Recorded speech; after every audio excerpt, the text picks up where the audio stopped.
Welcome, everyone. My name is Dana White. Welcome to the Myth Salon. Today, we have the, I would say, prescient and unusual synchronicity and death. And I was really struck by how it resonated with the themes that have been active in the Myth Salon since we really began, which were the extended part of COVID that has wreaked havoc in our culture of 1 million deaths. And then a week ago, a friend of mine came out here from North Carolina, my friend David Huff. And yesterday we took him down to Big Sur. And as we were returning home by the Bixby Bridge, the traffic just suddenly backed up.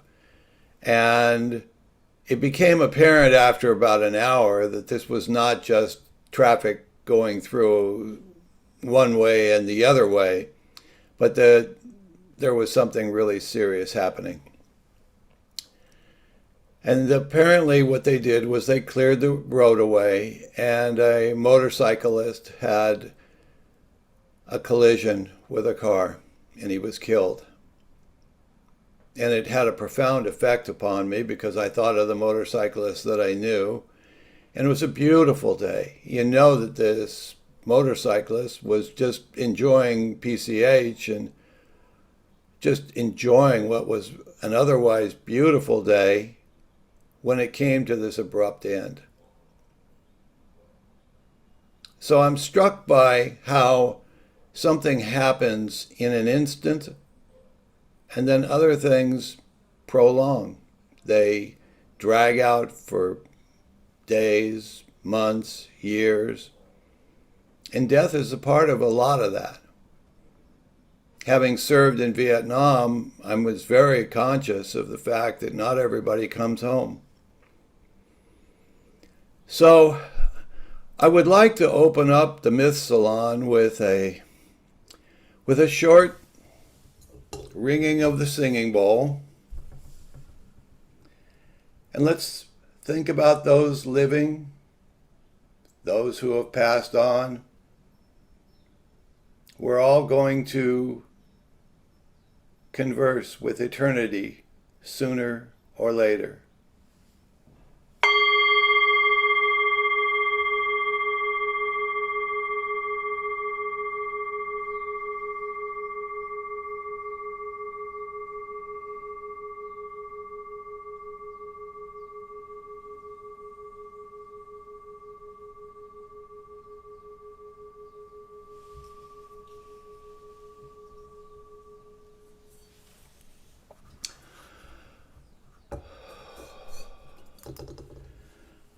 I'd like to open tonight's Myth Salon with someone who passed on far too soon, Dylan Thomas. Do not go gentle into that good night. Old age should burn and rave at close of day. Rage, rage against the dying of the light. The wise men, at their end, no dark is right, because their words had forked no lightning, they do not go gentle into that good night. Good men, the last wave by, crying how bright their frail deeds might have danced in a green bay, rage, rage against the dying of the light. Wild men, who caught and sang the sun in flight, and learned too late they grieved it on its way, do not go gentle into that good night. Grave men, near death, who see with blinding sight, blind eyes blaze like meteors and be gay, rage, rage against the dying of the light. And you, my father, there on the sad height, curse, bless me now with your fierce tears, I pray. Do not go gentle into that good night. Rage, rage against the dying of the light.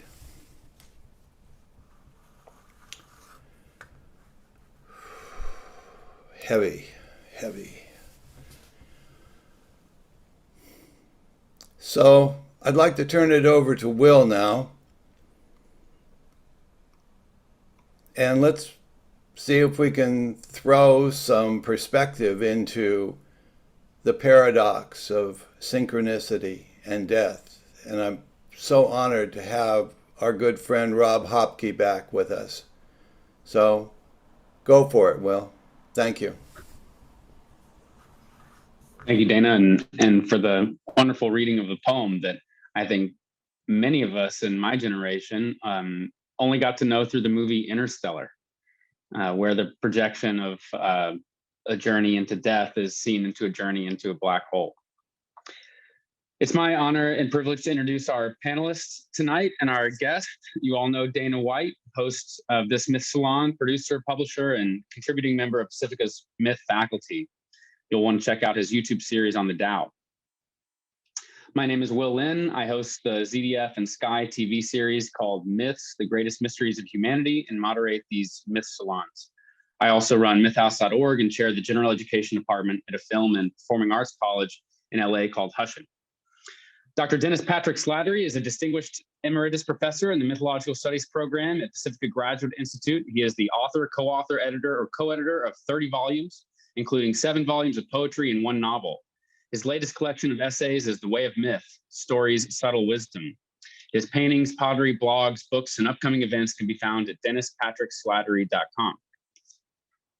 Connie Zweig is a PhD, a retired therapist, writer, and shadow expert, a topic on which she's written several volumes, including her most recent bestseller, The Inner Work of Age, Shifting from Role to Soul, which won both the 2021 American Book Fest Award and the 2021 Best Indie Book Award for Best Inspirational Nonfiction.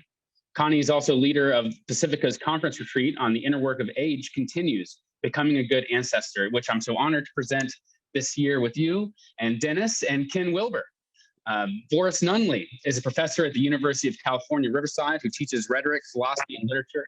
He is interested in issues of heretical energy, the dark feminine, gendered and racialized knowledge, and the demise of vulnerability.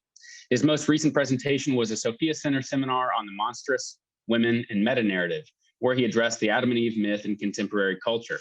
His most recent article is entitled Adrift in Precarity, Post-Family in a Neoliberal Era. Glenn Slater is the Associate Chair of the Jungian and Archetypal Studies program at Pacifica Graduate Institute, where he is faculty member in the Mythological Studies Master's and PhD programs, as well as the co-leader with our good friend John Booker of the Cinema and Psyche 8-week course. Glenn served as editor for the 3rd volume of James Hillman's uniform edition, Senex and Poer, and is the film review editor for Spring Journal. I'd also be remiss not to mention that the first course I took on myth and film was from Glenn, and that it was a real honor to appear with you and John and Alexander Philippe's new film, The Taking. Dr. Dyane Sherwood co-authored Transformation of the Psyche, The Symbolic Alchemy of the Splendor Soulless with the late analyst Joseph L. Henderson, and has also published on a wide range of topics. She served as a member of the editorial board of the Young Journal of Analytical Psychology. She is a Jungian psychoanalyst and teaching member of the Sand Play Therapists of America. In her last salons with us, Dyane helped us look at alchemical transformation, integrations of the feminine, and heroism of woman weavers. August, Gus Cwik, PsyD, is a clinical psychologist, hypnotherapist, and Jungian analyst in private practice in the Chicago area, where he co-directed training programs at the CG Institute of Chicago. He serves on the editorial board of the Journal of Analytical Psychology and is a member of both the Chicago and Interregional Societies of Jungian Analysts. His publications are on thirdness, the structure of analysis, alchemy, supervision, dreams, and active imagination. Finally, it's my honor to welcome our presenter of the evening, Robert H. Hopcke. Rob, it's wonderful to be back with you. We were lucky to have you last time. The topic of synchronicity can require careful hands, as it did the last time you were with us, and the same can be said of tonight's topic. As Dana repeats and said in this introduction, these myth salons have been inseparable from our journey through this pandemic, which for most of us has included loss. It's not an easy topic, so I feel fortunate to feel so good about you as our guide. I hope you will, everyone else will as well. Robert H. Hopcke is a licensed marriage, family, and child counselor in private practice in Berkeley, California. Along with his numerous articles and reviews published throughout the world, his most recent book, There Are No Accidents in Love and Relationships, is a follow-up to his national bestseller, There Are No Accidents, Synchronicity in the Stories of Our Lives, now 20 years in print and translated into 15 languages. His scholarly work in analytical psychology includes Jung, Jungians and homosexuality, men's dreams, men's healing, a guided tour of the collected works of C.G. Jung, and The Persona, Where Sacred Meets Profane, all published by Shambhala. Welcome back to the Myth Salon, Rob. I'm looking forward to your guidance this evening. Thanks, Phil. Everyone can hear me? So I guess we have quite a group here. I mean, in addition to the 9 distinguished panelists, so I'm sort of impressed to be included with everyone. I mean, some of the really names of like Gus Cwik, for example. It's so nice to meet Gus here finally after reading his stuff for so many years, and same with Dennis Slater. Anyway, what I thought I would do, since, you know, as you sort of joked, we have an Aeneid, we have 9 panelists here and all great minds, and it is a salon. So rather than me just simply lecture, which, you know, I could certainly do, I've been, as you sort of said, I've been talking about synchronicity since 1997, since the book came out. And so I sort of joke, like, if somebody wants me, whether I can do 5 minutes or 5 hours on it, I've got, you know, endless material. And people read the books, or they love this topic in particular. So I continue to get stories. But I guess what I'm sort of impressed with, and one of the reasons I write these books, right, talk about this, is that synchronistic events continually happen to me. And of course, in preparation for this, a number of different synchronistic events around death and synchronicity occurred for me that I'll talk about. But I think for the more general, there's 75 folks here, for the more general audience here who's listening in, what I thought I might do is just sort of a quick review of what synchronicity is. And then specifically, I would say, and I'll own this completely, my particular take on it, you know, because I think it's, as I've been talking about the topic over many, many years, it's sort of an endless topic, and it can go in a wide variety of different directions. You know, it can go in the paranormal direction, and it can go into the new physics direction, and it can go in the spiritual direction, and it can go in the psychological direction, and it can go in a lot of different directions. And so what I will say, since we're here at the Myth Salon, is that I hew to a pretty psychological understanding of it, and hew to a pretty Jung-centric understanding of it. Those in the audience may already know, but Jung, not Sting and the Police, coined the term synchronicity. Sting used it for the title of the album, and I think he got it from Jung. And synchronicity, an acausal connecting principle, was published in 1951 by Jung. So Jung died in 1961, he was born in 1875. So synchronicity represents some of Jung's later work and later thought.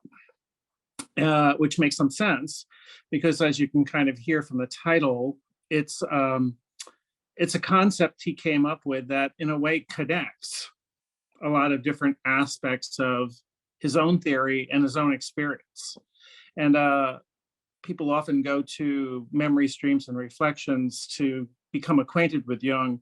But if you read Synchronicity and Acausal Connecting Principle, you'll find Jung shares an awful lot of personal stories about himself, his own life, his own practice, in a way that he often doesn't in some of his other more theoretical texts. And so it's a book I often, you, as Will said, I mean, I wrote the guided tour of the collected works. One of the emphases of my entire career has been to impel people, invite people, drive people to read Jung himself. I found a lot of people read about Jung or read Jungians, like all of us sitting here, but a lot of times people are intimidated by going to the collected works, you know, these 18 black forbidding volumes on the shelf. So I wrote a guided tour to help people go to that. And what's nice is that the book on synchronicity, I think, is very accessible. So it's not one of these high-flown theoretical, difficult books. So for those in the audience that, you know, have heard the concept, since the concept really has precipitated into common parlance. It's a very common term. People do know what synchronicity, or they think they know. We'll get to that in a minute. Think they know what synchronicity means. I always like to start out these talks by really emphasizing Jung and the Jungian quality of that concept, because it can be taken in a lot of different directions. Quite simply, synchronicity is an acausal connecting principle. I'll unpack that in a bit, but I think the commonest way to understanding is that it's a meaningful coincidence. A synchronistic event is a meaningful coincidence. Now, coincidences mean two things that happen simultaneously or in close proximity in time. So we have coincidences that occur all the time. You know, I sort of bump into my neighbor, you know, on the street. That's a coincidence. I didn't intend to. It's very welcome, etc. What Jung is talking about are coincidences that are meaningful. And I had to unpack that a bit when I was originally doing my research, writing the articles and the books. What he means by meaningful are things that actually have an impact on us emotionally, and or a coincidence that changes our lives in a way that we ourselves identify. So there's significant coincidences. So, you know, if I'm doing the New York Times crossword puzzle like I do every night, and you know, it's this 7-letter singer from Hoboken, and a Frank Sinatra song comes on, I'm just like, Sinatra, wow. Well, that's lovely. That's I got the answer to the crossword puzzle. That's a coincidence, right? That's not really a meaningful coincidence, right? Or sometimes people will come up to me after these things and they'll say, you know, is this a synchronistic event? You know, I was looking at my cat and she was walking across the back of the couch and I thought, oh my gosh, she'll fall off. And then she did. And I'm like, well, you know, that might have had a little bit of emotional impact. So there are ordinary coincidences, but what Jung's talking about are meaningful coincidences. And I sometimes say the title of the book puts us along the road of understanding one of the most important aspects of this, which is that synchronicity is an acausal connecting principle. And what Jung was trying to do in the book pretty clearly was establish synchronicity as a psychological principle of connection on par with the scientific / physical principle of connection that runs most of empirical science here in the West, cause and effect.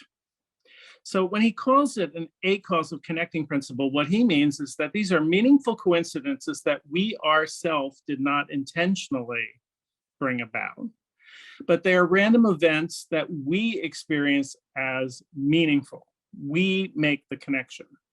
So the acausality of it, I think, is the hardest thing about Jung's original concept for folks to get their heads around. We're so used to attributing cause to effects, or things that happen in our life, and look for the origins of what made it happen, that I think it's hard to kind of pry our fingers loose of this habit of cause and effect.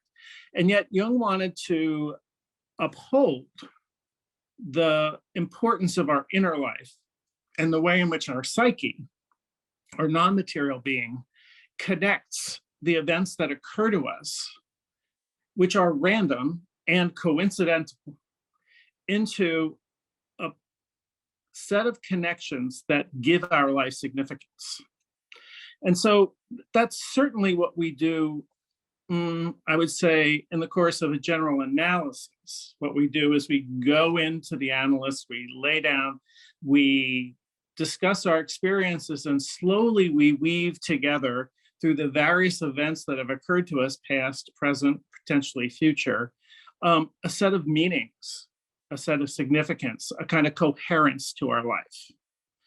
Jung saw that as rooted in what he called the archetype of the self, which is the archetype of wholeness. So we do that intentionally in analysis. What happens in synchronistic events is an event occurs to us at a particular time while we're in a particular state, And we experience that meaning spontaneously and unconsciously and immediately. Sometimes the synchronistic, or therefore meaningful, aspect of an event that occurs to us only becomes revealed to us over time. Tell a few stories of those, I would say. But the fact is that we didn't cause it to happen. It's acausal. So the random quality of these, and I'll say I'm myself am very challenged by upholding the randomness of some of these events, especially when, this first story I'm going to tell is a story that happened to me in the course of my late husband's passing. But sometimes these coincidences are pretty amazing. It's hard to not sort of see the hand of God or the energy of the soul, or whatever, the spooky connections of quantum mechanics, or whatever it is, the cause behind them, because it's just they're so on target sometimes. And yet, if we go back to Jung was pretty agnostic about that. Maybe there is, maybe there isn't. He stayed pretty much on the psychiatric, psychological, psychic line of it, and wanted to look at it as an acausal connecting principle in the psyche. So acausality is something we'll probably talk about some today. It always comes up. The second aspect of synchronistic events, I would say I've already alluded to, and that is that they're usually pregnant with emotional impact. That's, when somebody says it's synchronistic, I would say, well, did it really have an impact on you? And most of the time, when it's a synchronistic event, you don't even have to ask that question. Somebody's like, like the meme, like mind blown, like, oh my God, I can't believe that happened. I can't believe that happened at that time. I can't believe I bumped into that person, or this particular dream foretold that particular event in such detail. The emotional impact of them are really pretty salient, is the most salient quality. The third aspect, in addition to acausality, emotional impact, is that they usually have a fairly symbolic content to them. The event has a certain level of symbolism. A symbol, to remind people, Jung defined a symbol as an image that points to a reality that cannot be fully known.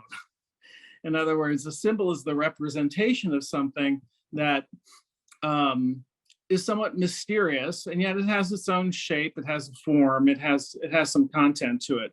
So the symbolic quality of synchronistic events is usually what distinguishes them from ordinary coincidences. The symbolic nature of some of these events, or some of the objects, people, places, or things that are in the synchronistic events, are usually fairly representative of something that's super important, or something that the person needs to be made aware of, bring to consciousness, confront, contend with, or, alternatively, in this case, we'll talk about some of this, be comforted by, consoled with, that'll help put their lives back together after a loss. I'll talk about that some stories. So the symbolic quality of synchronistic events, I think, is super important to keep in mind. And then the last quality, before I sort of wind this little quick intro up and tell a story, the last quality is something that I would say and then Jungian subsequent to Jung sort of brought to the fore. And that is that they generally occur in times of transition. The big fancy term for that is liminal, that they're liminal. Synchronistic events are liminal phenomena, is the way we might say it. Liminal meaning threshold, coming from the Latin limen. And it's a term borrowed from anthropological studies into psychology, I think, particularly in the 1980s and 1990s. Murray Stein wrote a book called Liminality and Transitional Phenomena, edited a collection of papers called Liminality and Transitional Phenomena, in which he took the idea of liminality, which is the betwixt and between space of a rite of passage. Anthropologists looked at rites of passage. And so when, for example, an adolescent rite of passage takes the young boy out of the community, first stage, puts them in nowhere's land, sort of kidnaps them, takes them to a hut, takes them to the desert, removes them and puts them in a place where they're no longer part of the community, and yet they have not yet been initiated. They're in this betwixt and between space. Rituals occur, and then a reincorporation, the last stage of the rite of passage, then happens, in which the child is a full-grown adult, now is recognized as adults, is brought back in. This liminal phase, I think, struck all of us Jungians as a particularly apt way to describe therapy.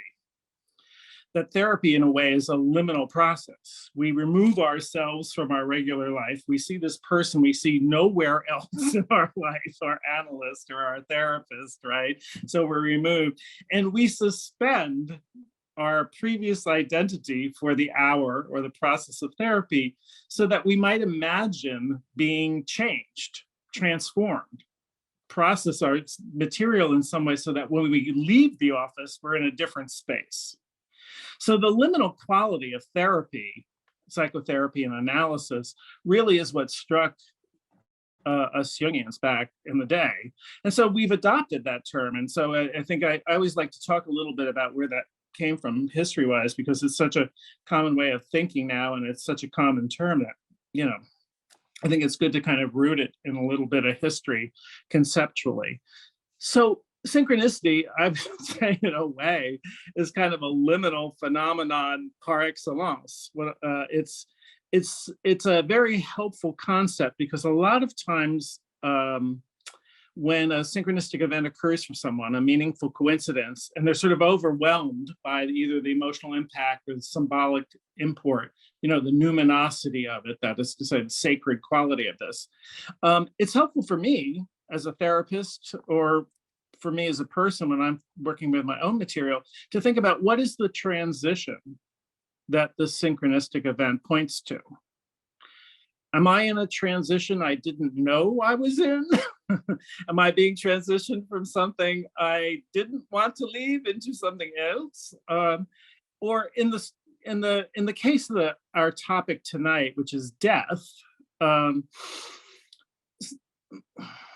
when we're facing someone's death, or we're facing our own mortality, I would sort of say that's kind of, in a way, the ultimate transition. And so in my books, I've paired, in the two books on synchronicity I wrote, I've paired our two big transitions in life, birth and death, together in a single chapter, because I feel like they both are rife with synchronistic events that generally occur around them. And they're because they do represent the kind of two major transitions we all make. We make a transition into this life, and we make a transition out of this life. And so that's how the concept of synchronicity as a transitional phenomenon, a liminal event, pertains, I think, to our topic tonight. You know, that death in a way unleashes a liminal state, whether we're the survivors of someone else's death or whether we're facing our own, you know, I guess, which all of us at some point ultimately will. So that's the basic conceptual, that's sort of, you know, lays a little bit of a foundation for some of the terminology, some of the approach that I specifically use, some of the history of the concept, why it's a psychological concept. And, you know, and I think I've never had an experience in which a discussion on synchronicity didn't skitter off into other couple of directions. But I think I'll always be inclined, just because of who I am and what I do, to kind of honor Jung's initial impulse and to sort of bring it back to the psychological, you know, because there's endless speculation about what might be causing these events to occur.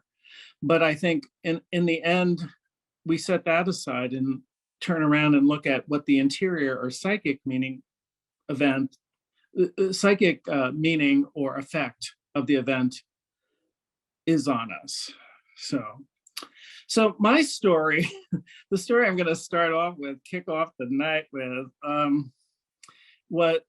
you know, I've written 2 books on synchronicity. Synchronistic events happen to me a lot. I would say, I think in preparation for this particular talk, a couple have already happened that I might allude to. But the really dramatic one that I'll talk about is in the course of my late husband's passing. So Paul and I were together for 33 years. And back in 2003, I started noticing cognitive impairment. It was pretty clear.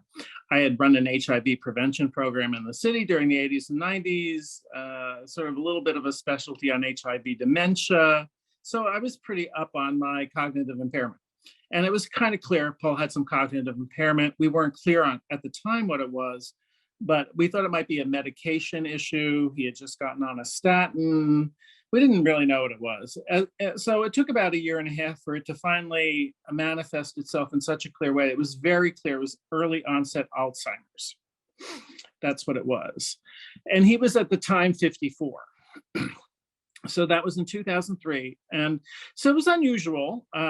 Early onset Alzheimer's affects maybe about 10% of Alzheimer's patients. That had its own challenges. Most of the Alzheimer's services are set up for much, much older people. Whereas at age 54, I'm 64, he was as big and vigorous as I was, and yet he had Alzheimer's. So, that's what eventually took him. The first 6 years weren't too bad. And then the last few years were really difficult. I mean, he then got cancer. I got a weird and untreatable form of cancer called Merkel cell cancer, which I don't know, maybe I'll say synchronistically enough, but maybe just simply providentially enabled me to get him put into long-term care. He would not have qualified for long-term care under Alzheimer's because that's considered a custodial condition. But because this cancer was pretty pervasive and untreatable, he was considered terminal.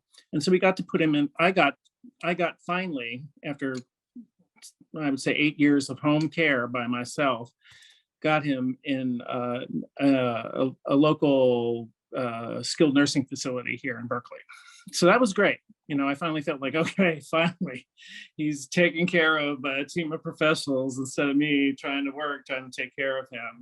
He was not well taken care of at home. So that was back in 2012. So this was quite some time ago at this point, 10 years ago. So eventually what occurred, he, as often happens when somebody's put in skilled nursing, he declined fairly quickly, but it even then took 11 months after he was placed. So about September, he went in February, about September, I get this urgent call from the nurse there, one of the nurses there, and she's like, he's going, oh my God, he's chain stoking. He's got this form of breathing that presages death. And I was like, okay, that's a little strange. I just saw him this morning. I mean, it's possible, but so I rushed down, and everyone's on alert and he's gonna die. And he didn't die. He just went back to normal breathing. So that's September, that's October. That would happen intermittently. All of which is to say that his process out of this life was very prolonged and extended. That's a piece of this. In other words, this was not, because he couldn't communicate at this point, couldn't speak, and no one really knew how pervasive, what was cancer, whether it was the brain metastasis of this cancer or whether it was late stage Alzheimer's. No one really quite knew what was happening. He was a bit of a black box. And so I saw him every day, and we sort of, just continued on. So it was probably around Thanksgiving, I would guess, because a lot of this happened over Christmas time. I come home after a visit, and I come home to my house here. Nursing home's about 1.5 miles away here in Berkeley. I come home, I'm exhausted. So, in terms of emotional impact, in terms of liminality, right? I'm in this very extended liminal state in which my husband of 33 years is passing out of this life. he's not really who he was. He's not really alive.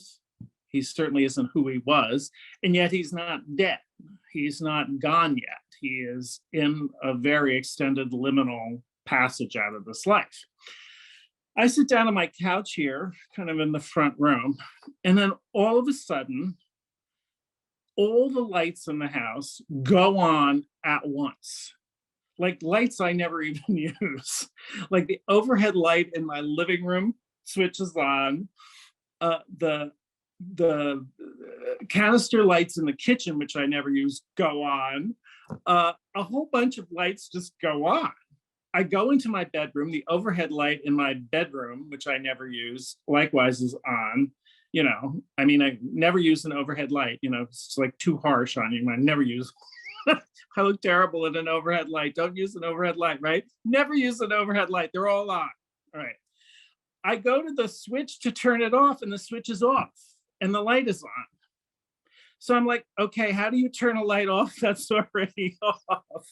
I'm like, you know, it's already, I'm already in a state because Paul is dying in this nursing home.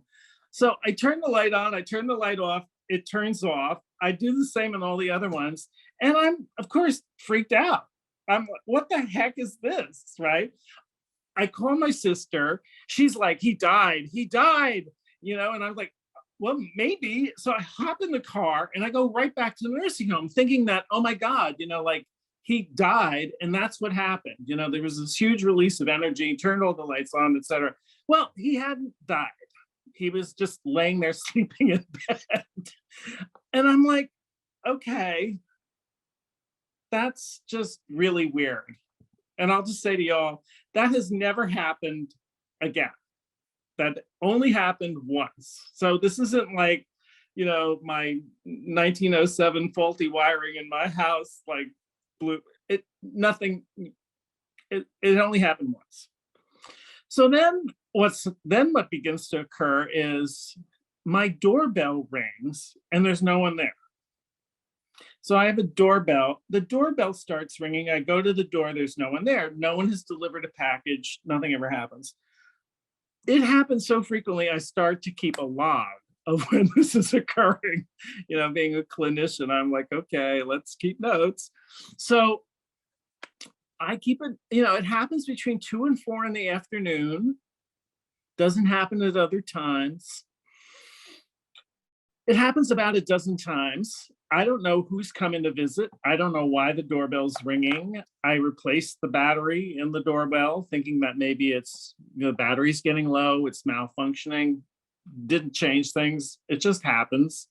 It still to this day happens. That is something that continues, and in fact happened in preparation for my talk here. I'll tell you about that in a sec. So that's yet another piece of electrical phenomena that began to occur.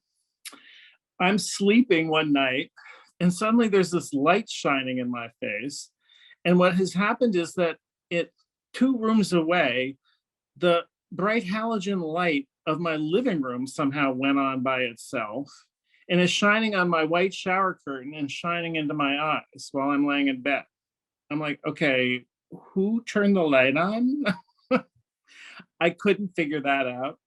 The TV in the kitchen, the TV in the living room turned itself on numerous times. And of course, I'm telling my friends and my sister about this, and they all, of course, think I'm kind of nutty. I'm just like, okay, this stuff is happening. It's like poltergeist around here. It's crazy. You know, never happened before. And of course, everyone is aware of what's going on in my life, that Paul's in a terminal state. So they're all like thinking these are all like symbols of like, you know, he's died, but he hadn't died. I mean, he's still alive. So my sister comes out for Christmas and we're sitting in the living room and suddenly we hear Gregorian chant. And it turns out that my CD alarm clock in the bedroom has a Gregorian chant CD in it that wakes me up in the morning. But this is 8 p.m. at night. So my sister's like, what's that? And we mute the TV. We were watching TV. We mute the TV and we hear these Gregorian chants. She's like, where are these monks coming from? And so she and I go to the bedroom, and somehow the CD alarm clock had turned itself on. And she looked at me and she's like, you're not kidding. I'm like, no, I'm not kidding. The stuff is like turning on and off all over the place here. I don't know what's going on. So that's what this would. I go visit him one night, yet another incident of this, which was a little bit unusual. This is all at my home, right? It's really unusual. As I go visit him one night, and he's sort of in a semi-comatose state at this point. I mean, he is on his way out. He lost the neurological capacity to swallow. And so we weren't going to feed him and we weren't going to hydrate him. We wanted him to go. So he was very, very well medicated and comfortable, but the nurse is telling me that his kidneys will fail eventually, and then that will be the proximate cause of his passing. So I'm like, well, I hope that happens quickly, but that didn't happen quickly. That took 11 days from the last time he swallowed. So during that time, I'm visiting him all the time. I go to my car and I just burst into tears for obvious reasons. I'm standing there and all the lights in my car go on. The headlights, the dashboard lights, the overhead lights, they all go on for about 3 seconds and then they go off. And I'm holding the keys to the car. They're not in the ignition. The keys are in my hand because I'm like crying. So it's this weird electrical malfunction occurred in my car at this time, which has never happened before and never happened since. So it's a whole long series of synchronicities that I felt were directly related to the liminal transitional state that I was in trying to prepare myself for the passage of my husband out of this life, that Paul was in, I think, somewhere in there. And it really wasn't until, I think after he had gone, he died on January 5th, finally. And I was with him, again, somewhat synchronistically at that point. I had been keeping a pretty consistent vigil, but he wasn't dying. So after 2-3 days, I spent long periods of time with him, but then I would also do things. And it turned out that I went on a hike that Saturday morning with my men's hiking group just to get out. And I arrived at the nursing home and 20 minutes later, he died. And I just happened by chance to be with him. I just happened to arrive. Now, that's a little bit more explainable, I think, in the sense that I think a lot of folks have a sense of loved ones being present or not. So there are many, many stories I have heard in the course of my career and from my friends of people who more or less waited until a person came that they needed to be there before they actually gave up and left this life, So that's not, I didn't think that was too synchronistic myself. It felt a little bit more like, yes, that was it. But the rest of the stuff was really wild. So I was just like, okay. And it was a friend of mine who actually said, well, there are two aspects. He was thinking, I was in my experience of it all. But a friend of mine said, there are two aspects of this that I think strike me. And he said, one is how controlling Paul was. He says it could not have been a very easy process for him to let go of this life. And I was like, yeah, that's kind of true. I mean, he was sort of like the definition of a control queen. He was very organized. He was very controlling. He liked to know where things were and what was happening, etc. So I think that's what actually conditioned the long passage out of this life that he took. I think it was very difficult for him to get his head around the dying process and letting go. So that's one piece of it. But a friend of mine reminded me that Paul himself had done all the electrical work on this house himself. So when we moved in 1985, it was not in a great part of Berkeley at the time. It's got a lot more bourgeois at this point, but it was pretty rough neighborhood, and the house had been neglected. And Paul was very handy and loved do-it-yourself projects. And so learning how to do he worked with an electrician friend of ours, and he learned how to do all the electrical. He had put in a lot of the switches we're talking about, a lot of the electrical systems we're talking about. He had a lot of ownership about various aspects of this house. He had designed the kitchen and worked with the contractor. So the electrical system, and a friend of mine reminded me, he's like, he put in all of these switches. He bought all of these electronics. He bought the TV. He bought the computer that turned on. In some ways, my friend, and this is what we're going to talk about tonight, right? My friend is reaching for a causal explanation, right? He's saying like, so his explanation, I'll put it in quotes, his explanation is that as Paul's life energy is leaving his body, it is somehow, perhaps it could be, but it is somehow migrating 1.5 miles down the road here to my house and turning on the lights and ringing the doorbell and turning on the computers. And I'm like, okay, that's possible. That's possible. It makes a lot of cogent sense when you think about it. And I think it's, in particular, I think it jives with the idea that there's a symbolic quality to synchronistic events. So to whatever extent, power, control, the specific system in our house that Paul had a lot of ownership about is the locus of all of these synchronistic events, is persuasive. I have to say, it's sort of, it kind of clicks. It's like, yeah, okay. Why isn't it, I don't know what else. Why isn't it the heating system? Why isn't it the garden? Why isn't it the garden sprinklers, right? Well, he didn't have as much ownership about those things. And of course, they weren't symbolic of power, control, energy. And it's very interesting that things are turning on while Paul is turning off, is what my friend and I were talking about. He's like, isn't that interesting? He's like, that is just so him.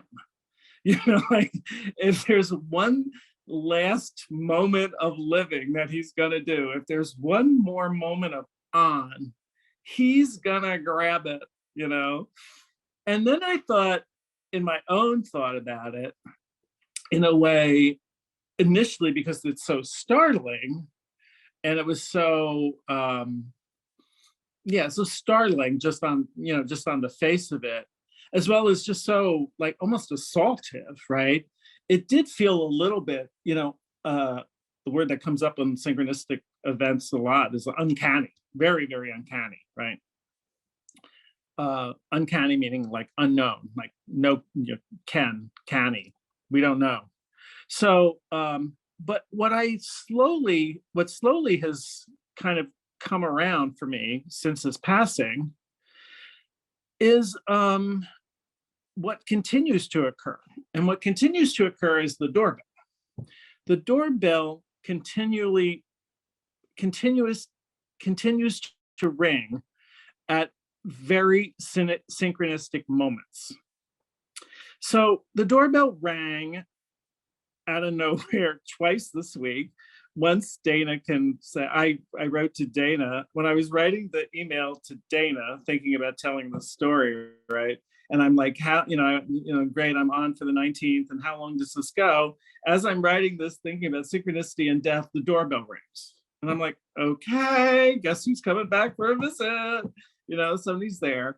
And then this gay and lesbian agency that I was supervisor for 25 years, since retired from, is got some bad news. The owner is selling the business, selling the building that it's been in for 50 years, and to a developer here in Berkeley.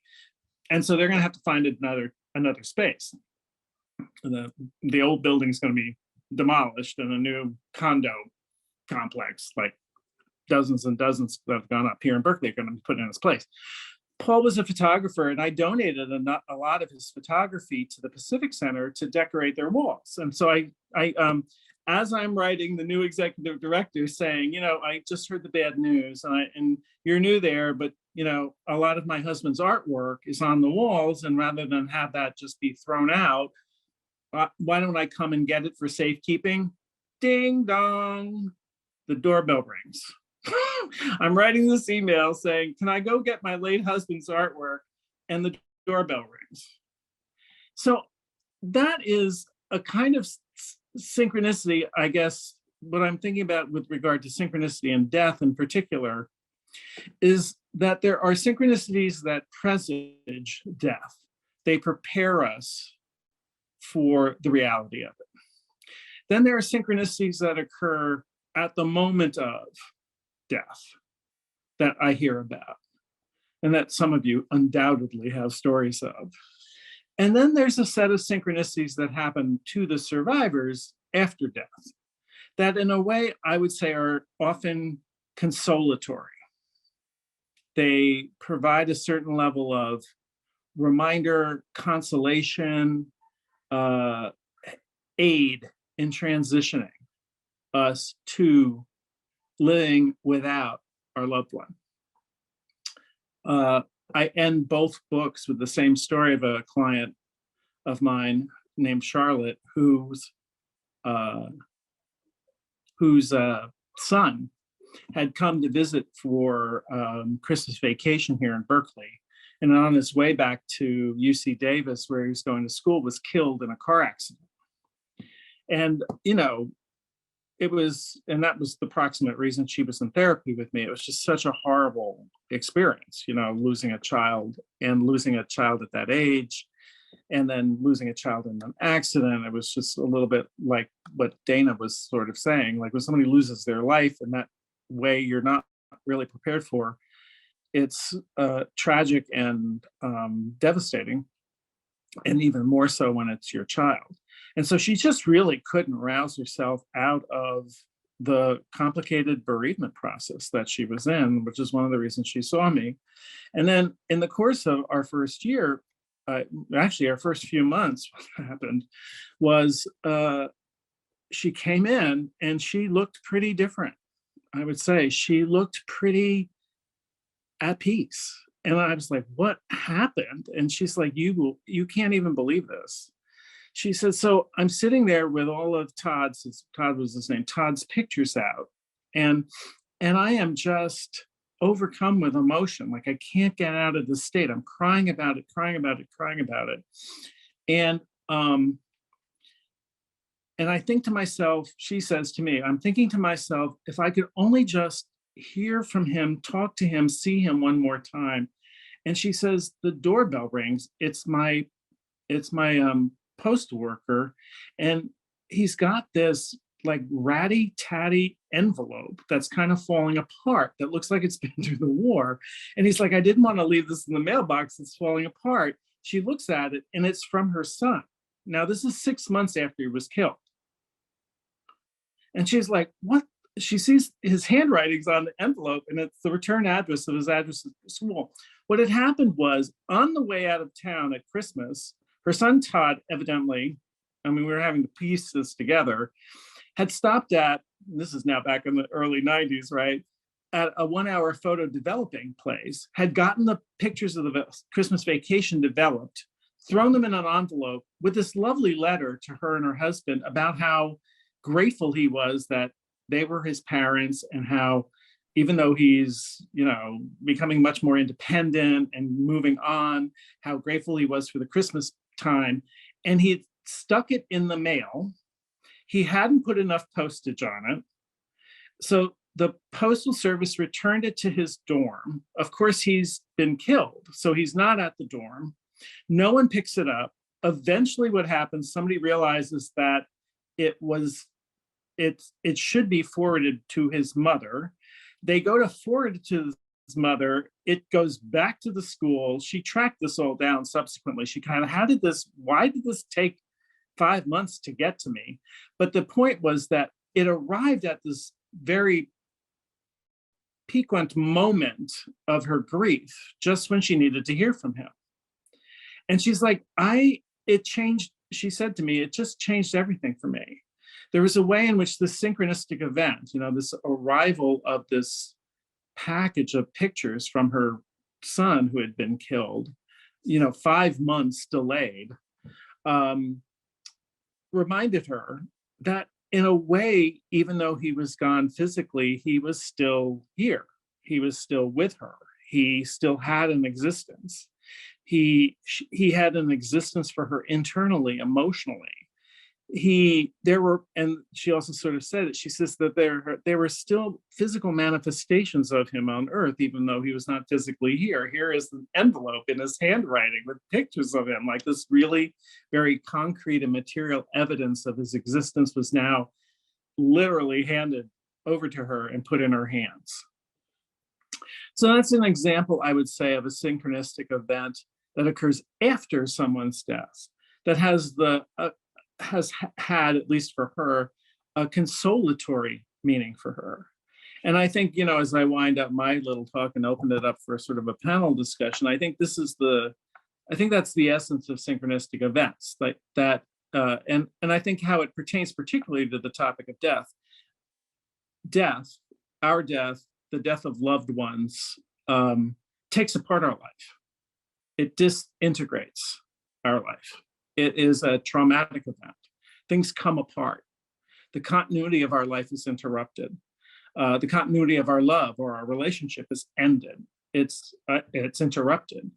And often a synchronistic event will occur within that grief-stricken liminal state that we are in, either to prepare us in some ways to accept the reality of it, as it was sort of the case, a little bit backhandedly in my case. By the time Paul died, I had run to the nursing home multiple times after these electrical events, expecting him to be dead. So I was well prepared for his death when it finally happened. Sometimes it happens at the moment of death, just as happened with us. I happened to arrive 20 minutes before he actually passed, as I've heard from many other clients. Or after death, manifestations of the person synchronistically come around. Coincidences like this, meaningful coincidences like this occur to console us or to help us move on or reintegrate the reality of our lives after a death. So that's why when Dana said, we'd love to have you back here to talk about synchronicity, I was like, well, if I write another book, it's going to be on synchronicity and death because I have so much material. And of course, the reason I have so much material is it's one event that all of us know something about. All of us have lost someone, and at the very least, all of us have in the back of our minds, what's the moment of our own transition out of this life going to be like? Who's going to be there? How will that be? Jung's point is that the deeper unconscious levels of our psyche, because they're set up to create wholeness, often will intervene in ways to sort of help us become aware of and become aware of and cherish the connections that still are there, despite the interruption that death represents for us in our continuity. So we have 9 panelists. I guess it's like, I feel a little bit like I'm on my dissertation defense committee, like, oh my God. But hopefully you'll all argue among yourselves and not with me. But that's, I guess, what I wanted to say by way of introduction. And we can take the next hour to actually have a discussion about it. I would love to hear people's ideas of what this topic has sparked for them. I think what I have found is that people very naturally and spontaneously and quite delightfully start telling me synchronistic stories of their own, which I think is why I subtitled the book Synchronicity and Stories of Our Life. There's a certain narrative coherence that synchronicity brings our awareness to in our own lives. So I give it to my distinguished panel. Thank you, Rob. And it's my privilege to give a little of an icebreaker, but then we'll ask Dennis if he has a question. I'm curious, just right off the top, how do you feel about Dana opening this with a poem around raging against the light, considering the synchronicities you focused on? Well, I mean, I think that poem in particular is so well known and cherished because I think it represents, I think it represents the most common way all of us experience our death. I think my spiritual director consistently attempts to encourage me to use my spiritual practice to prepare myself for the moment of transition. But I mean, we all love living. I mean, I know I love living. I'll speak for myself here. I love living, and I will be raging against the dying of the light too. So I think, Dylan Thomas puts his finger on a particular conundrum that we're faced, in our mortality. I mean, none of us wants to go. But, and I think we all have to work pretty hard to get our head around it and accept it. I mean, many of us do. I've seen many people actually welcome it at some point. But I will say that's how I feel about that. I was like, yep, that's pretty human, like Paul was one typical, did not want to go, certainly didn't want to go the way he went. None of us really want to go. I mean, I just think like that's a very human, archetypal human experience that poem represents. Yeah. Rob, that was just a magnificent story, and I just feel for you in losing your partner of so many years. That's where I am in this moment.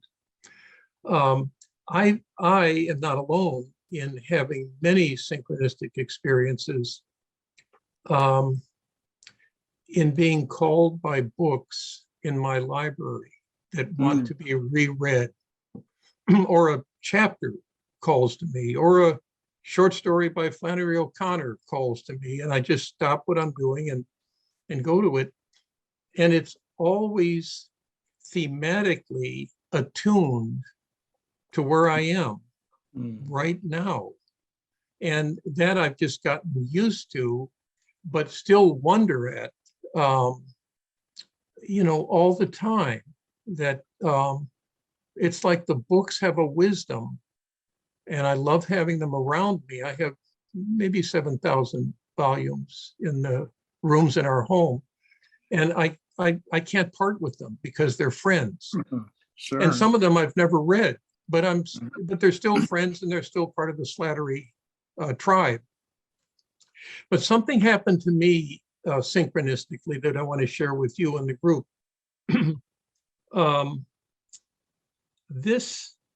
I was drawn back to this small book that has sections from many of the Upanishads. And I had read this, I usually date, so August 2014, I had read it, but it called to me in the last week. And I didn't make any connection with your topic until I was brought to this section, and I want to read it to you. And this is the intro by the editor to the Katha Upanishads, if I'm pronouncing it correctly. And this is what I read. There is no death, only a change of worlds. Understood aright, life is the uninterrupted glory of the divine, that eternal matrix of consciousness in which apparently individuated beings appear, evolve, and eventually disappear.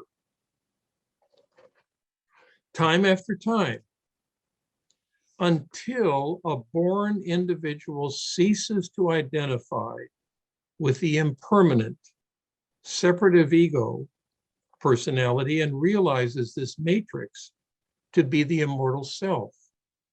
He or she will continue then to suffer death and rebirth in the school of experience, like an actor who, never quite getting it right, has to return to the stage to play a different part, show after show after show. And the last part I want to read. Though death seems to most of us a fearsome and unfamiliar affair, we're constantly being educated in its ways, for our life is a continuous process of change, and each change is a little death. Survived. Not only do we live encircled by death, but to live is itself to die. I needed to read something in that arena, Rob, at this particular point in my life, and the wisdom of the book stepped forward. So I wanted to share with you, with all of you, because it was both synchronistic and focused on how life is a constant dying to something, so something else can evolve. Yeah.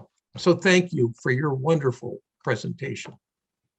Yeah, there's a few things I guess I'll say. I mean, often people who are, I don't know, kind of pride themselves on being somewhat skeptical, will often dismiss synchronicities like this as saying like, oh, well, you know, Dennis just is like making up the connection. And I like, yeah, of course he is. That's what we do. Like, like I always sort of say, like the best things of human civilization are made up. Like, right? I mean, that's creativity, that's art, that's writing, you know? So I'm like, what are you talking about? I mean, what Jung is pointing out, I think, in the concept is the way in which all of us kind of here, I would say, sort of in the salon tonight, you know, are in touch with our intuition, are in touch with the deeper aspects of ourselves. So of course, those synchronicities occur to someone who's open to them and capable of working with them more frequently, right? This is what I say, that's sort of what makes life creative, you know? And I think it is, you know, that's a lovely passage, I think, for any of us. And I think synchronistically enough, given to all of us tonight through you, I think, to remind us of sort of the continuity, you know, that existence. You know, I think the Upanishads in particular are kind of a great source for this, right? You know, as opposed to maybe Western religious traditions, you know, there's a certain kind of continuity of life that goes through multiple existences, you know, that are important to remind. And then also that, you know, as sort of saying too, through some of these stories, that every loss, every bit of change that we have to contend with, you know, could be used to prepare us for that. You know, he says, like, death is sort of fearsome and unfamiliar. Well, yes, since it only happens to us once, you know, like, you know, all of life is practicing. So I think it's a good, those are very wise words to kind of keep in mind. And I think that's what Jung is pointing it to in a way, kind of in the deeper levels of his psychology, you know, and that is sort of the eternal quality of the soul, you know, and this maybe what this is the terminology he would use, that the psyche is beyond time. So, you know, our brief little mortal life doesn't hem in the psyche is eternal. And so with synchronistic events, we're kind of plugged into this ongoing, everlasting, and infinite river of existence. And these events sort of bring our awareness to them. So. Thank you, Rob, very much. Well, thanks for sharing this beautiful passage. Yeah. I wonder, I might be able to riff on what you both have said. This is maybe too simplistic, but it just came to my mind. That your story was excruciatingly wonderful, just in what you must have lived through. You smiled while you were telling it, but my heart was breaking for you. How difficult those years must have been. They were a nightmare. I will Yes. say, you know, I've had 10 years distance from them, so yeah. And a lot of therapy. Yeah. Well, and I couldn't help but think about the kind of humorous level of things going out of control, the things going, all the lights coming on when his lights were going out and all of that. And even imagining that he was communicating or that there was some energy, you know, you could make up so many stories. But what I was thinking about was how it plays with cause and effect. You can't figure out why the lights went on when they did. Doesn't make any sense.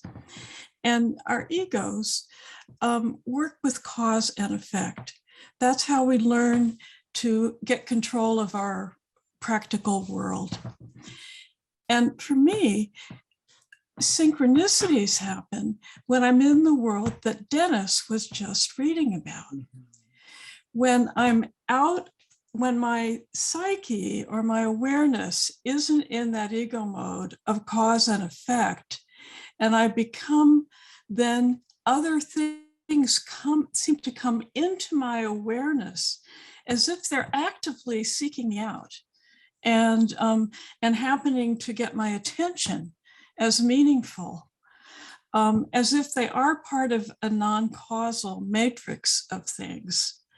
That and that this liminal space of being in somehow connects with synchronicity. So I just want to put that out there. What I find delightful about synchronistic events is exactly what you're talking about. And that's how I work with them when I'm working with clients, right? I mean, it's one thing for you or for me to be seeking to, as Jung said, relativize our ego consciously and intentionally, right? For us to sort of set our little ego aside in the course of an analytic session and be open to the non-ego information that comes from our unconscious and sort of dreams or fantasies or an artwork, active imagination, essentially, right? What happens with synchronistic events is exactly what you just described. It's the non-ego existence that kicks us in the ass, wakes us up. You know, I think it's sort of like, and that's why the ego is always sort of befuddled by it. Now, there are some of us that are eventually get used to that happening, and so we can receive that and that non-ego material from our existence with a little bit more grace and flexibility and curiosity, right? That's sort of like what you do over the course of maybe a therapy, right? But I think that's what's so interesting to me, and that is that there's this information that is non-ego based, that is coming from the person's deeper wisdom, deeper awareness, deeper intuition, that appears to them, the ego, which they're identified with, as coming from outside them. Right? I mean, that Jung said that, right? That what we don't integrate consciously, we experience as fate. That it's like, it's an outside coming in. And that's what I almost always, that's almost always the approach I take when I'm actually working with someone who's working with a synchronistic event. Like, what if this isn't a manifestation of that out there coming in, but you? What if this is a part of you? What is this saying? Who is this? What is the quality of that experience or that symbol or that feeling? Yeah, I think that that's what's sort of so delightful about it. I mean, I think that's why people are so fascinated by the topic, you know, because it's like, as you quite rightly said, you know, first half of life, we build up our ego. It helps us manage our life. But boy, is it burdensome. It's very labor intensive to be living inside the ego. And I think at times being aware that we're so much more than what we're aware of or what we identify with, you know, the freedom that that gives us, the creativity that gives us, the release that that gives us, you know, that's another side of death, another way. So it's like, you know, death releases us from the burden of the mortality, right? And so to turn ourselves around, you know, have a synchronistic event, turn ourselves around and look at death, someone else's death, our own, in a different fashion, a non-ego based fashion, is liberating, could be liberating. Rob, can you expand that in the context of Jung's idea of psychoid? Because part of what I heard from Dyane is not just the dissolution of linear time, but of sort of space-time altogether. Correct. And so inside and outside that you're speaking about now, that duality kind of disappears with synchronicity. You know, I'll say, Connie, this, yeah, it's so interesting because, you know, you and I have been at this for a really long time, right? And, you know, back, I don't know, maybe like in the 70s, the 80s, I would say, you know, you're reading some of the things like what you're describing, you know, Jung's idea of the psychoid, right? And you're like thinking like, oh my God, this man is like, woo woo. And as science has marched on, as our understanding of, you know, quantum physics moves on, you know, I'm just always sort of surprised at how deeply intuitive Jung was about many of those things, right? I mean, you know, psychoid, for the folks out there, you know, who are listening, as a specific term in which, how would you explain it? I mean, sort of, it's the mystic. I would say, sort of like the mystical level of the psyche. It's where body and psyche sort of merge and are neither and both simultaneously. It's this place, as you just quite rightly said, sort of out of time and space, and yet it's experienced. It's not a mystical out-of-body experience. It's this place where instinct and psyche kind of merge. And it's this deep, deep place, you know, this transitional place between here and there, you know, which is where the experience of numinosity comes from, you know, where some of the mystical experiences that people identify with spirituality or religion come from. This is so psychoid is that place. And that's exactly right. I mean, I think, you know, the psychoid is the place where, if you wanted to say it, a synchronistic event originates. You know, it comes from this really, really deep place. And, you know, that's what Dyane was just sort of alluding to, is so non-ego. And yet it's ourself. You know, it's the non-ego self that comes through. And there, and I mean, death is the point. Individual self, not the individual self. It's that matrix, that thing of not being inside or outside or deeper or higher. It's something else, I think. Well, and that's what Dennis's passage, or that's what the passage from the Upanishads sort of was noting. You know, like we dip into this like larger connection. People will, you know, get to sort of a synchronistic events. The way synchronistic events manifest this, for example, is the whole series of stories I have around people who had specific dreams, experiences, and visions of someone else's death at a distance. Right? My spiritual director, you know, as of course I'm putting together this book, he had, you know, he was just going about his daily life and out of nowhere stopped, said to himself, my grandmother died. And in fact, had such a deep, you know, Roman Catholic priest, such a deep confidence in his spiritual perspicacity. He didn't even bother to call his mother. He was like, it was just like a piece of knowledge. And 2 days later, his mother finally called him and said, you know, your grandmother died. And he's like, I know. He said to me, I didn't tell her that I knew because I didn't want to freak her out, but I knew, you know. There's so many other experiences, and that's what you're talking about. Like there's a way in which synchronistic events around death bring our awareness to the cycle, the non-individual connection that we have with all being. I think in the specific instance of loved ones, you know, Jung, a couple of the stories that I tell from Jung himself from Synchronicity, the Synchronicity book, you know, are instances Jung was coming home on a train from a place and sort of was overwhelmed with this vision of water and dread, finds out that his nephew or grandson had almost died in a lake at that very moment, you know, in which he was sort of overtaken. And then he had a dream, for example, of a very classical tomb and a woman rising from it that looked like Emma, looked like his wife, but wasn't.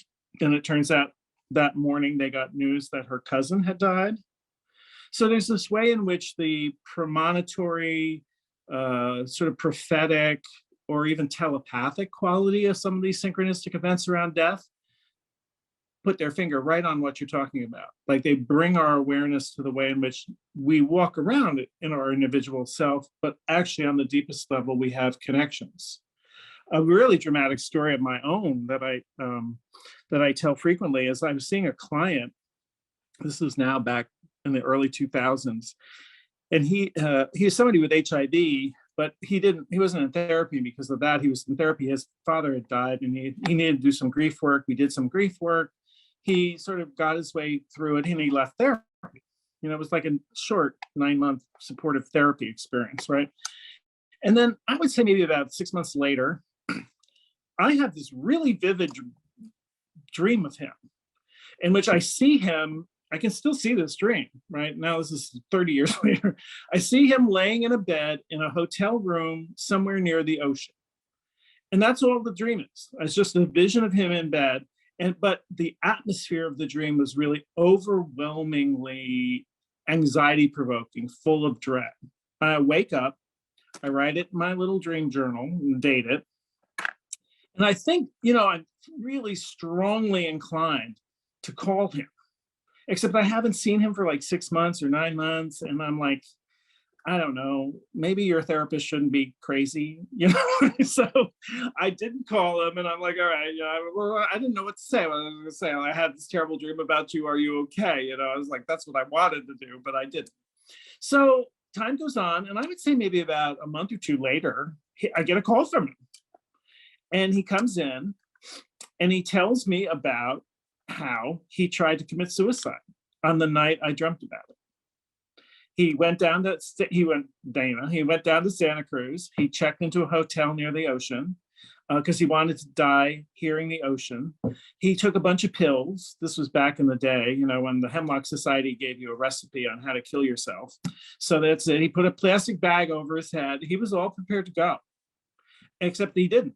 He unconsciously ripped the bag off his head after he had passed out. He vomited up all the pills he took, and he was sick as a dog, woke up a day or two later and hadn't died. And he said to me in therapy, when he resumed therapy with me, he said, well, I figured if I didn't die, I wasn't meant to die. So at that point, I turned around and started living. And that's why I'm here. And so I was stunned.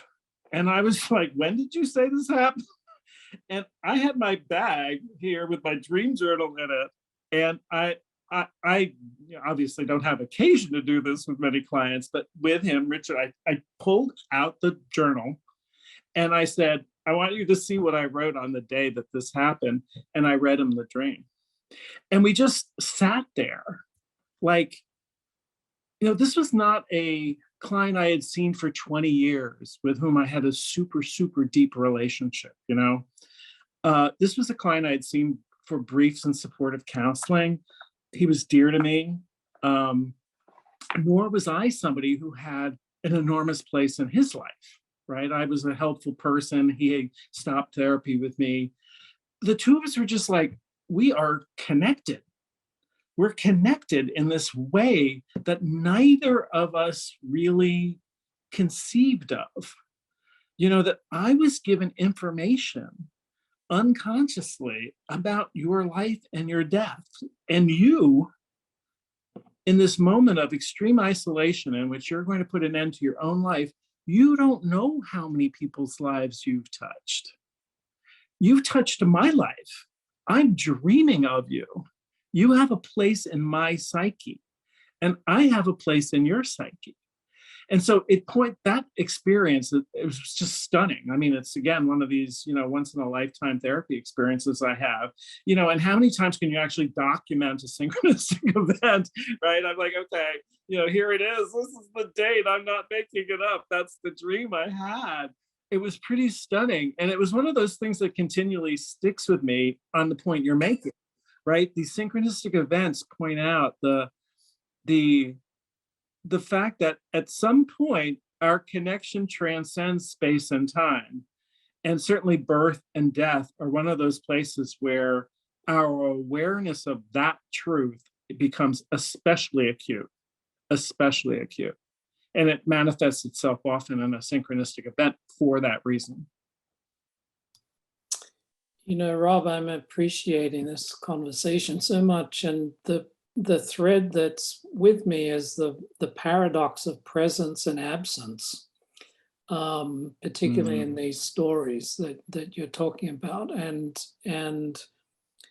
it occurs to me that the experiences of presence of the dead, or in this last story, someone heading in that direction, perhaps, that this is very natural to indigenous peoples, traditional understandings, that the dead don't go away. They're always around, the ancestors are around. And I wrote down a phrase that Dennis, at the beginning of the piece Dennis read, a change of world, that's really what's going on. And it just occurs to me that, is this the psyche's way of, in some sense, trying to bring us back into that way of thinking, because these experiences are kind of a startling, no, I'm here.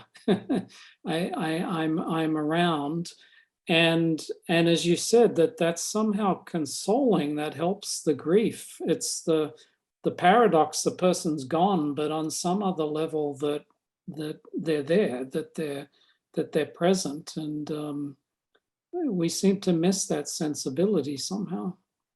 I think that's why I emphasize the psychological nature of Jung's impulse to coin the term and discuss this concept, right? I think what he wants to do is, and what he wanted to do throughout his entire career, but I think specifically here in this, is wanted to bring to modern people's attention, particularly in this quote unquote, industrialized West, right? What you're pointing out quite rightly, which is what indigenous people just know and live, right? And that the psyche, the non-material aspects of our life have a very powerful, enduring existence of their own that transcends our own brief physical, mortal existence. That there's this non-material aspect to who we are that has preceded our incarnation and continues on past, and that's what you're sort of saying again, as Jung sort of demonstrates, obviously, in his own career and interests. He was intensely interested in kind of indigenous experience, sort of the, what he would call sort of the tribal consciousness of the various folks that he visited. And I think, that's where those of us who are the successors to his thought have sort of gone to anthropology and mythology in order to bring this forward. I mean, that's it. But on this specific topic, I think that's the point. The point is that what indigenous people know, and that what we need to be reminded of, is that who we are isn't simply physical, but is metaphysical, is beyond the physical. And synchronistic events, I think, because they confound our daylight conscious physical sense, these things that can't happen, quote unquote, and yet do, even physically, sort of bring our awareness to that specific truth, that there's a reality to our energy, is what we might say, sort of the specific and inner dynamic of our life that then gets manifested for the time we're in our physical bodies, physically in a certain way. But that points to a deeper and more metaphysical truth. Rob, as you've been talking in the energy, I think that you portray in your story and what we've all been talking about, really the embodiment of the anima mundi, the world soul. And for me, it's and I've written about it, of interconnectedness of things, the great mystery that we really don't know exactly how things are connected, and synchronicity is always a reminder of that. And telling your story, something happened to me. I didn't know I was going to go there, as like you were saying. But my son died 2 years ago of opiate-related causes, and Dana invited me, to speak at this thing, and it was Synchronicity Around Death. It's actually looking at the email. It was right around Father's Day, where I was particularly sad, and I would often golf with him. And so I was going with a friend out golfing that day. And I was on the road, but it was like 105 degrees here.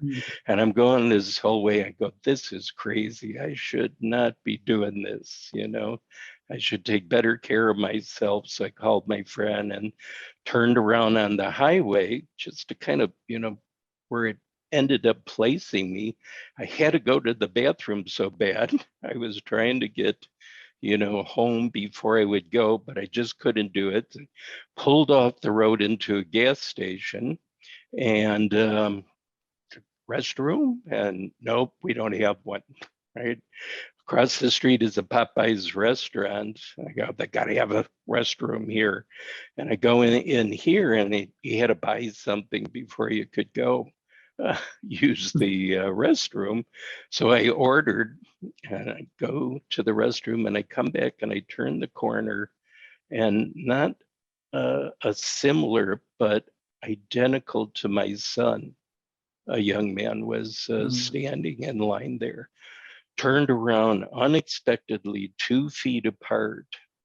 And I was, you know, just stunned in terms of that. And he was the next in line. I mean, he had the same cap on, looking at the phone, baggy t-shirt, baggy pants, shoes untied.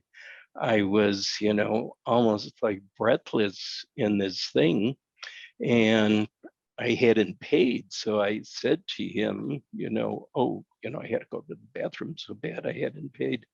And I realized I was expecting him to be angry or nasty to me. And he was so kind in this moment. He says, oh man, sure. That kind of thing happens, please, you know, go ahead of me. And then I got my order and then said to him, you know, oh, thank you. And I got to the car and just began sobbing, you know, uncontrollably. I just could not stop. I was trying to drive home. I got lost. I ended up downtown Chicago. Had no idea where I was at, just could not stop the sobbing. And then, you know, finally got home and my partner, she was like, what's wrong? And I couldn't even tell her this story. And I think it was the kindness, you know, that was not an aspect of our relationship, and particularly when he was using around this and the tension and the unexpected kindness and this kind of coming from him. I think your comment in terms about these synchronicities, you know, before, during, after, that it was such a powerful healing experience for me. And I had no intention of actually sharing that in this group of people, but it was, I think your openness and your sharing, you know, really brought that to the fore. So thank you for that, Rob.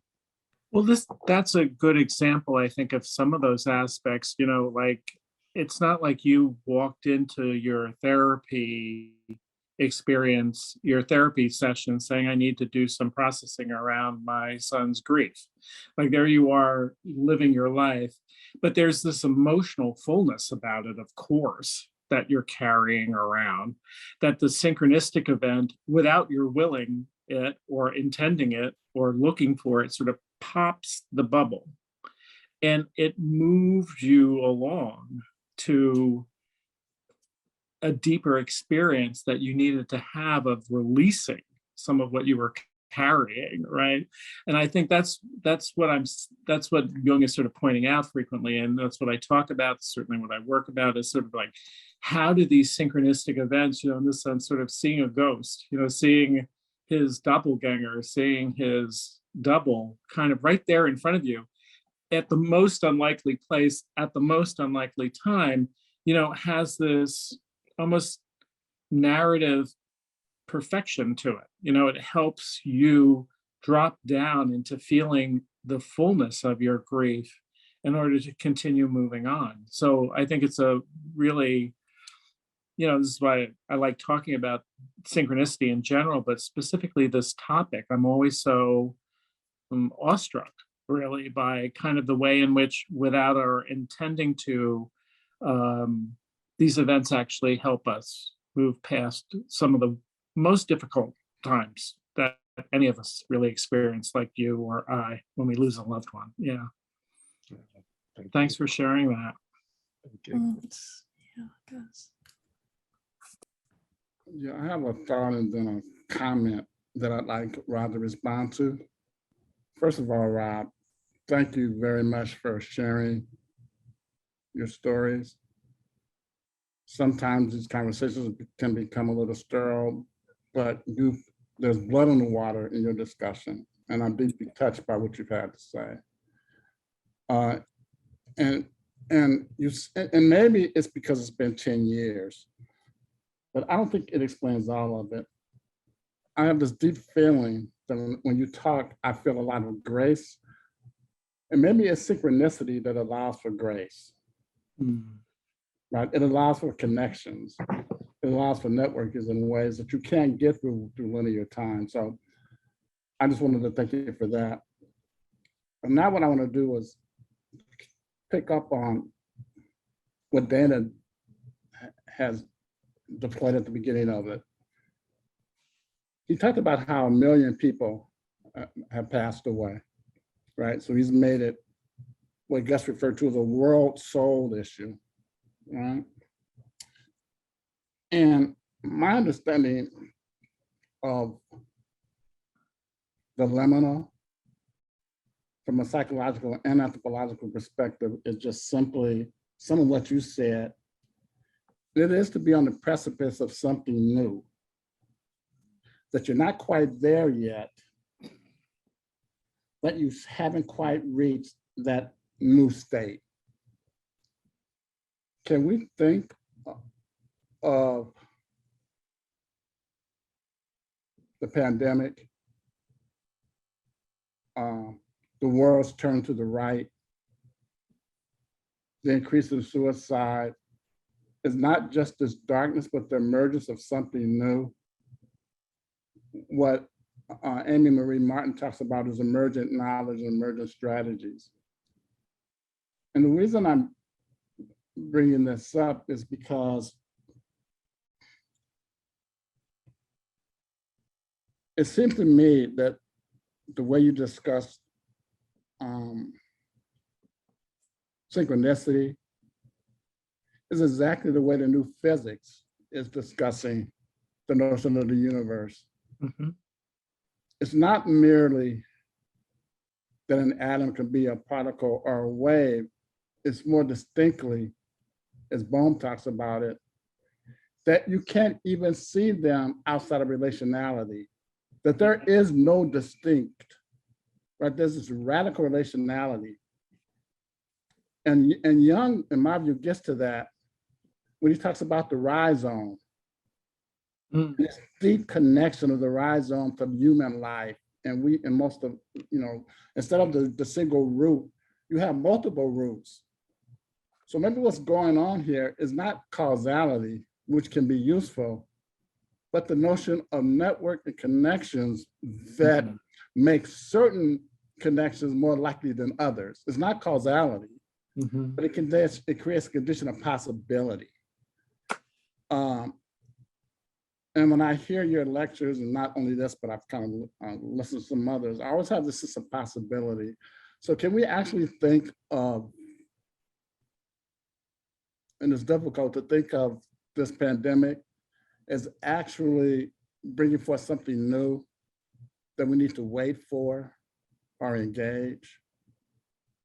And that this notion of the rhizome and all of these connections might be to something that gets to that, because it intersects with psychology, with the new physics, and the new theology, if that makes sense. No, it makes complete sense. I mean, I think what I would say, where what you're talking about, I think is pertinent to what we're talking about, is to sort of look at on a more collective level what each of us experiences individually on a personal level when faced with death, right? There's a resistance to it rather than sort of a seeing beyond it, and I feel like, as we've been saying too, the ego reacts, and synchronistic events kick us in the butt in a way to kind of be aware of what you're talking about, the interconnectedness of all things.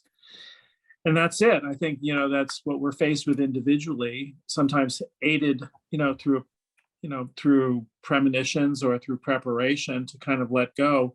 I think that's what's sort of interesting to think about on the level you're talking about, perhaps socially, culturally, politically, right, globally. What would that look like for us to turn around and not resist it, but go with it as a necessary precondition for the change that will come after what the world we've known has died? And I think that's, just as I think for the individual person to suggest that sounds almost outrageous and heretical. I've sort of certainly experienced that as a therapist. Here's this person in, fighting for their life in cancer treatment, and it's clear it's not going to be working. It's clear to me. And so my job as a therapist is to aid this person to accept that with grace. And of course, for me to suggest that, even in the most gentle and empathic way, is shocking and horrific. For us to turn around and think, as the planet burns up, as the United States transitions politically to who knows what, as all of these things begin to kind of occur around us, what would that be like for us to turn around and embrace that? Not embrace it because we support it, but embrace it from the place you're talking about, from this place of deeper wisdom. Like, what if this is the first stage of being ushered into a liminal stage, which is then going to eventually, maybe not in your lifetime or my lifetime, lead to a transformed reality or existence?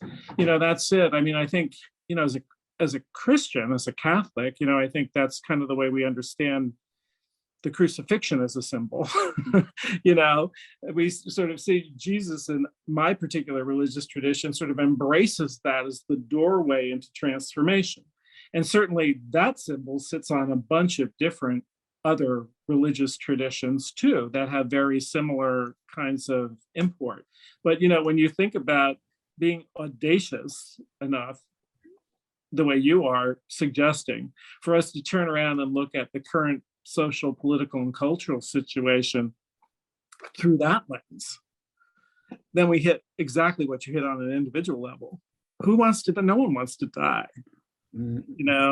but indeed that's part of the whole cycle. And I think that's what these synchronistic events are, deeper wisdom, and as you're also sort of saying, like even the new physics kind of indicates that there's a deep interconnection of all life. And so what's happening here to us isn't the big story. We need to kind of take a few steps back and see the bigger picture. Yeah, I'm glad you brought that up, because I think, all of the external social, political, and cultural stuff that's been happening in the last 5 years in particular, in the most intensive way, I think is on everyone's mind. And every one of us, every person of conscious and every thoughtful person is grappling with what is the right attitude to this, and I think it's, those of us in minority communities like myself as a gay person, you as a person of color, it's urgent for us particularly, but it's urgent for anyone of conscience, when you sort of bring all of that up. And so I think, I'm glad that you're making that connection, because what if this is the death of something? What's the right attitude toward it? And what will it be leading to? One of the words that you used early on, though, on another topic is grace. And I think you're absolutely right there, too. I think,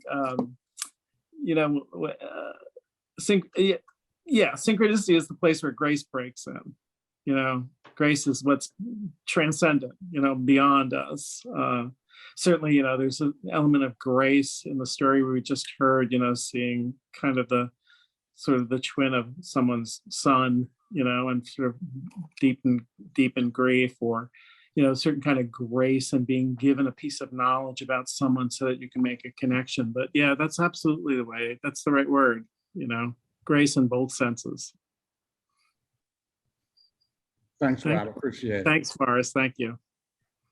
Rob, I'd like to pick up on some of what you and Vorris were just talking about. I really appreciate what Vorris is saying about, what if we just accept that something's happening and kind of maybe make way for it, or I don't know exactly the right way to say it, except for maybe to point to this quote from Aldous Huxley's Perennial Philosophy. He says,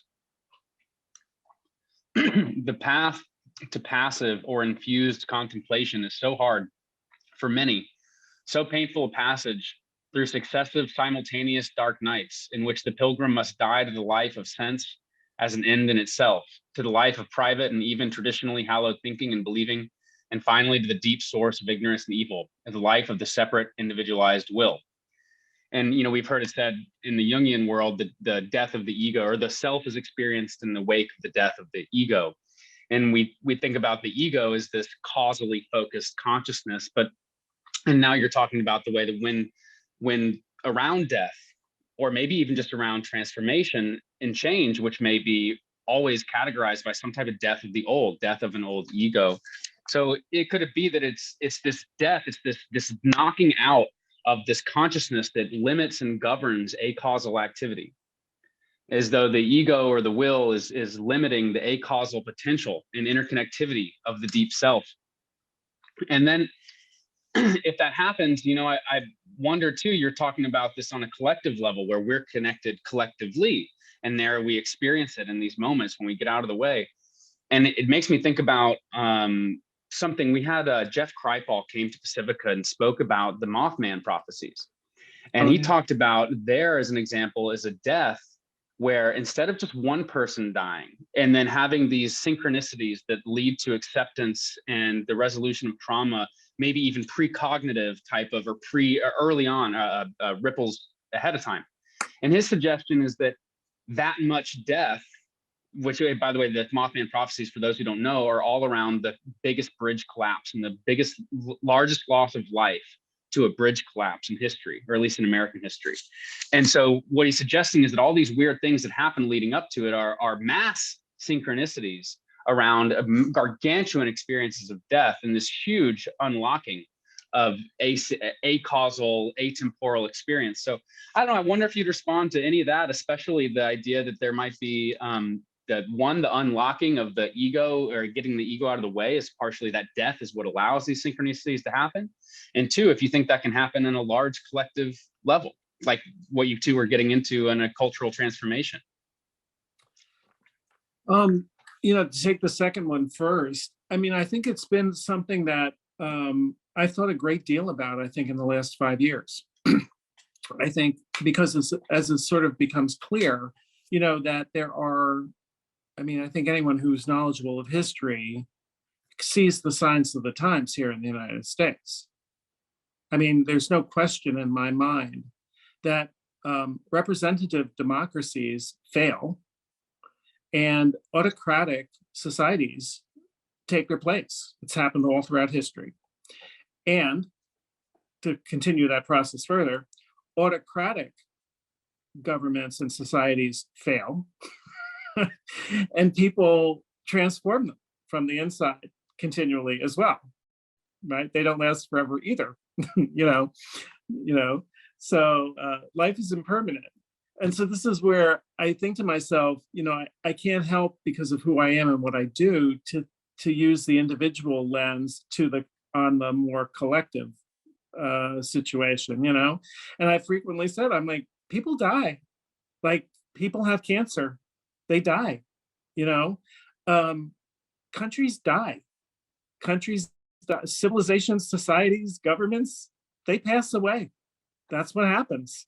You look at it all the time. I think it's helpful to kind of set aside my own personal investment in whatever it happens to be at the moment, or set aside my own, or not mine, but someone else set aside their own personal investment for what they see coming into being, and step back and think like, okay, you be aware, this may be for a time, but this is not for eternity. This passes through, you know? And I feel like for me, that consciousness, which again, I think is rooted in my experience of the wisdom synchronicities have given me, and specifically around death, calms me down around some of the current situations. It sort of helps me step some back and be a little bit open to what Vorris was sort of alluding to. Like, okay, what's coming into being is not something I would want any more than the person who's terminally ill with cancer would say, yes,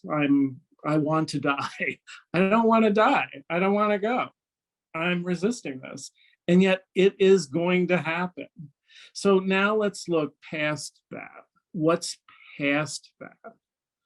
And that's kind of unknowable, really. I mean, I think for any of us. And it does get to what, you know, your quote from Huxley and his sort of, you know, nod to St. John of the Cross and the night of the soul material sort of, you know, alludes to, like, this is the night of the senses. You know, it's dark. It's dark. You know, there's, you know, I'm always talking with my clients who, in fact, are with me because of terminal illnesses when they're there. You know, that it's not the Hollywood version. The Hollywood version in which everyone dies like neatly and cleanly, and you know, and with the, you know, the string orchestra in the background and all the relatives around. You know, it's an ugly process. The dying process. It's painful, and so the collective situation is very painful. Whatever is passing away on the collective social and cultural situation is going to be extraordinarily painful. You know, I mean, that's where I was alluding to. Sort of the crucifixion speaks to me because it's a kind of a crucifixion, you know, but anyone's death is really a kind of a crucifixion. No one dies easily, you know, I think with that. So that's, I think, the lens I bring to the larger collective situation. And I think it's really a good suggestion to be aware that just as on the individual level, a synchronistic event may either help prepare us, get us through it, or console us after. It would be really interesting to think about, like, what is a collective American synchronicity look like in the midst of, you know, this disintegration that's currently occurring, you know? I mean, just on the most descriptive level, it's a disintegration.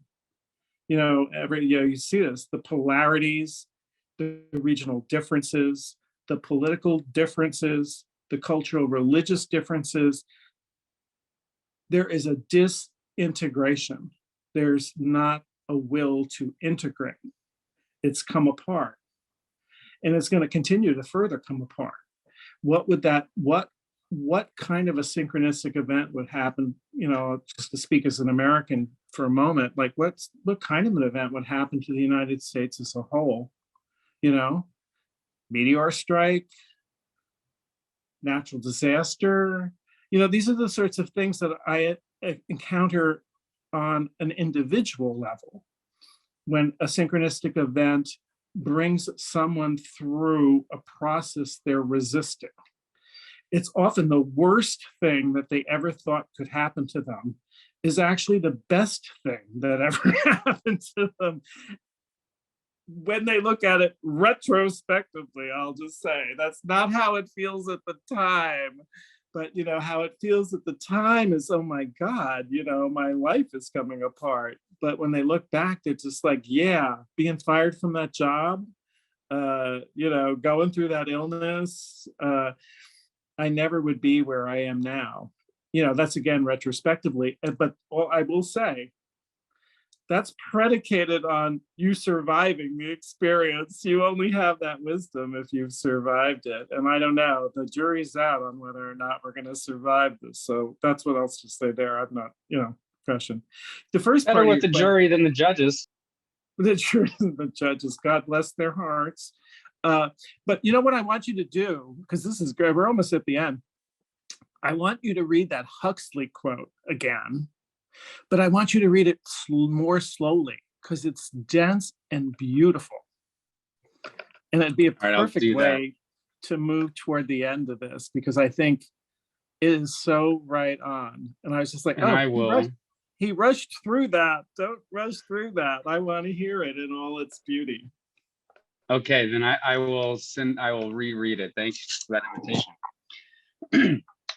The path to passive or infused contemplation is so hard, and for many, so painful a passage through successive or simultaneous dark nights in which the pilgrim must die to the life of sense as an end in itself, to the life of private and even of traditionally hallowed thinking and believing, and finally, to the deep source of all ignorance and evil, the life of the separate, individualized will.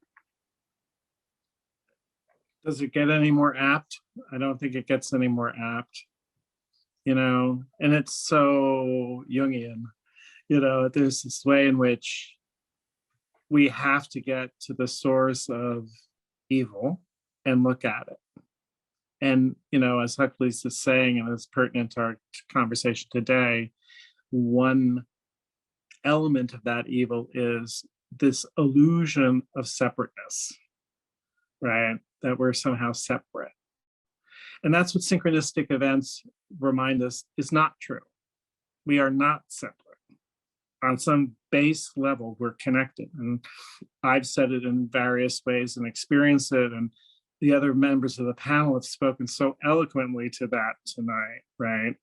And then I think also too, speaks to me, is what I was just talking about. I love his use of the word pilgrim, because that gets to one element of what we're talking. This is not a stasis. Pilgrim means we're moving through, right? We're moving through, so per agra is the root of that, right? Agra meaning land, like agrarian or agriculture, and per meaning through. So we're moving through this territory. We're in our lives. We're not here permanently. We're pilgrims, and we don't know what's coming. So it does feel like the night of the senses, and that's it. And when you put yourself in that place, sometimes you are given a flash, an experience of wisdom out of nowhere that comes from beyond your ego. And I do these talks, and we all do our work in order to help those who are listening to this set themselves up with the right attitude for when chance events happen. I always sort of write in my books when people ask me to sign them, may your life be enlightened by chance. So I'm like, okay, but that requires a certain openness. And in this case, kind of a courage, some real courage. Rob, when I came to Santa Cruz, I killed off a life that I had in Southern California. I mean, it was murder. And we had a lot of friends, and they'll endure, but they all have to undergo a transformation that in essence doesn't really include me. The Myth Salon started there, but it's going on up here. And I got to tell you, this is difficult. This is a bitch. I mean, you come up here and I have none of the support structures, nothing. I mean, it's like I can't park my car inside. I mean, every time and at times I kind of look at it and I'm thinking, okay, just trust. Go to your core values, connect with community as you know the community is.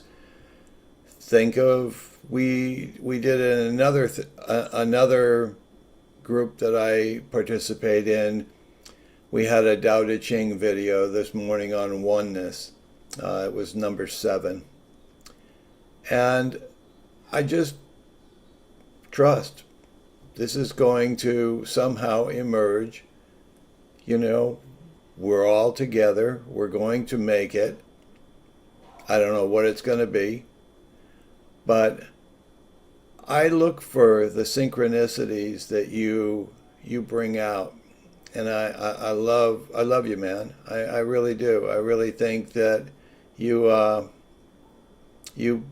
inspire the faith and connection the idea that it is a virtue worth supporting, worth sustaining. And I think the people that show up at our myth salons and who watch them on YouTube after this. But I can tell you, that being in this liminal zone, I didn't see it happening. I thought, oh, gee, it's just another form of adventure. And I was choosing uncertainty rather than certainty. But I can tell you, it's got a lot of moments that are really difficult. And yeah. So, and I was brought to it by that motorcycle accident I saw in Big Sur. I mean, God, whoever it was didn't see it. I mean, you know, they started off their day with a magical ride on one of the most wonderful highways that you would ever want to go on, and it ended tragically and abruptly. So let's have a moment of silence for him, for all of the people who kind of hold to the illusion of separateness, and maybe they'll hear this tone and say, you know, enter the tone.